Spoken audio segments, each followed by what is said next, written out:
Hello guys, welcome back to our channel. Please like, subscribe our channel. Now let us study about next part of present tense, which is present perfect tense. So actually present perfect tense होता क्या है? Present मतलब वर्तमान होता है, perfect मतलब पूर्ण होता है, तो इससे एक definition बन जाता है। वर्तमान में जिसकी क्रिया पूर्ण हो उसे present perfect tense कहते हैं। ठीक है। और किसी भी सेंटेंस के लास्ट में अगर चुका है, चुकी है, चुके हैं और या है, ये है, ई है रहेगा, तो ही हम इस टेंस के स्ट्रक्चर को फॉलो करेंगे, वरना हम इस स्ट्रक्चर को फॉलो नहीं करेंगे। ठीक है। अब इसका स्ट्रक्चर होता क्या है? तो subject plus has oblique have plus V3 plus object. ठीक है। अब हैज़ किसके साथ लगता है और हैव किसके साथ लगता है? Has he see it name के साथ लगता है और have I we they you के साथ लगता है।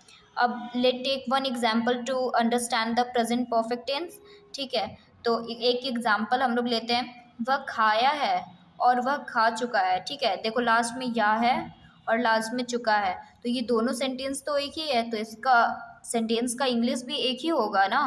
तो इसके स्ट्रक्चर को हम लोग फॉलो करते हैं। सब्जेक्ट की जगह पे सब्जेक्ट लिख देते हैं, ही हैज़ ईटेन। ठीक है। ईटेन लिखे, वर्ब वन होता है ईट, वर्ब टू होता है एट और वर्ब थ्री होता है ईटेन। ठीक है। तो ही हैज़ ईटेन। अब नेगेटिव सेंटेंसेस बनाते हैं, तो हम पहले ही बताए थे कि हैज़ के बाद नॉट लगता है, यानी कि एक ऑक्सिलरी वर्ब हो जाता है उसके बाद नॉट लगता है, तो ही हैज़ नॉट ईटेन। और इंट्रोगेटिव दो तरह का इंट्रोगेटिव होता है, यस नो इंट्रोगेटिव होता है और WH इंट्रोगेटिव होता है। ठीक है। तो पहले यस नो इंट्रोगेटिव को समझते हैं। ठीक है। यस नो इंट्रोगेटिव में क्या होता है कि ऑक्सिलरी वर्ब सब्जेक्ट के पहले आ जाता है, has have plus subject plus V3 plus object plus interrogation mark. Interrogation mark एक इम्पॉर्टेंट पार्ट है इंट्रोगेटिव सेंटेंस में। ठीक है। तो हैज़ को देखो बाहर निकाल दोगे तो हैज़ ही ईटेन, ये येस नो इंट्रोगेटिव बन जाएगा, हैज़ ही ईटेन। अब येस नो इंट्रोगेटिव में येस नो इंट्रो नेगेटिव होता है। ठीक है। तो येस नो इंट्रो नेगेटिव में का क्या होता है formula? Has have plus subject plus not plus V3 plus object plus interrogation mark. तो हमेशा सब्जेक्ट के बाद नॉट लगता है ये इंट्रो नेगेटिव में, येस नो इंट्रो नेगेटिव में। तो has he not eaten plus में intro negative mark, interrogation mark ज़रूरी है। उसके बाद WH इंट्रोगेटिव होता है, दो तरह का इंट्रोगेटिव होता है, पहले ही मैंने बताया। तो उसके बाद WH इंट्रोगेटिव। WH इंट्रोगेटिव का क्या स्ट्रक्चर होता है? देखो WH किसी भी इंट्रोनेगेटिव या फिर इंट्रोगेटिव सेंटेंसेस के पहले अगर कोई भी WH वर्ड लिखा जाए तो वो WH इंट्रोगेटिव और WH इंट्रोनेगेटिव हो जाता है। और देखो WH वर्ड क्या क्या होता है? Why, where, when, how. ठीक है। वाई, वेयर, वेन, हाउ अगर किसी भी इंट्रोगेटिव सेंटेंसेस के पहले लगा दे तो वो सेंटेंस WH इंट्रोगेटिव या फिर WH इंट्रो नेगेटिव हो जाता है। सब्जेक्ट के बाद नॉट लगाएंगे तो वो WH इंट्रो नेगेटिव हो जाएगा, और सब्जेक्ट के बाद बस ऑब्जेक्ट लिख देंगे, subject plus verb plus object लिख देंगे, तो वो WH इंट्रोगेटिव हो जाएगा। ठीक है।